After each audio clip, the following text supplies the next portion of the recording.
Saudi আরবে পবিত্র শাওয়াল মাসের চাঁদ দেখা গেছে। দেশটি সহ মধ্যপ্রাচ্যে পবিত্র ঈদ উল ফিতর উদযাপিত হবে কাল। এ বিষয়ে বিস্তারিত জানাতে সরাসরি যোগ দিচ্ছেন সহকর্মী আরিফুর রহমান।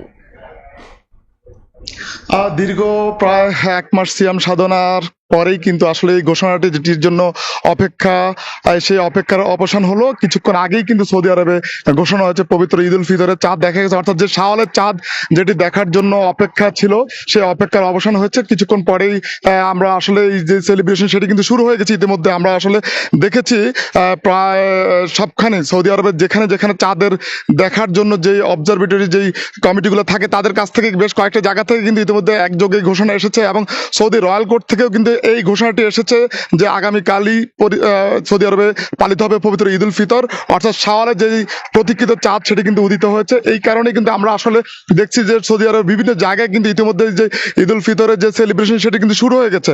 আমরা আসলে দেখি প্রতি বছর যেই ঈদের আগে কিন্তু বেশ আনন্দঘন একটি পরিবেশ থাকে, অর্থাৎ দীর্ঘ যে 30 দিনে যেই সিয়াম সাধনা সেটি এই বছর কিন্তু একই ধরনের জল্পনা ছিল যে হয়তো আরো একটি রোজা বাড়তে হবে, কিন্তু সেটি হয়নি। অর্থাৎ এই বছরের রোজা ঠিক 29টি পালিত হওয়ার পরেই কিন্তু অর্থাৎ আগামীকাল পবিত্র ঈদ উল ফিতর উদযাপন হবে সৌদি আরবে। আমরা কিন্তু এর আগে কিন্তু খোঁজ পেয়েছি যে সৌদি আরব ছাড়া বেশ কয়েকটি দেশ ইতিমধ্যেই তাদের ঈদ উল ফিতরের যে ঘোষণা সেটা কিন্তু দিয়েছে। তবে অধিকাংশ অনেকগুলি দেশ কিন্তু ঘোষণা দিয়েছে তারা কিন্তু একদিন পরেই ঈদ উল ফিতর উদযাপন করবে, যেমন তার মধ্যে অস্ট্রেলিয়া, ব্রুনাই, মালয়েশিয়া এবং বেশ কয়েকটি দেশ কিন্তু তারা ঘোষণা করেছে তারা আরো একটি দিন অতিবাহিত করে কিন্তু ঈদ উল ফিতর উদযাপন করবে। আমরা জানি যে সৌদি আরবের সাথে মিল রেখে বেশ কয়েকটি দেশ অর্থাৎ মধ্যপ্রাচ্যের যে দেশগুলি আছে সেগুলো কিন্তু ঈদ উল ফিতর উদযাপিত হয়। সেক্ষেত্রে বলা চলে কিন্তু সৌদি আরবের যে ঈদ উল ফিতরে যেহেতু চাঁদ দেখা গেছে, পাশাপাশি যেই পার্শ্ববর্তী দেশগুলো সেগুলো থেকে কিন্তু আমরা খোঁজ নিচ্ছি এবং ঈদ উল ফিতরের যে ঘোষণা সেটা কিন্তু আসছে।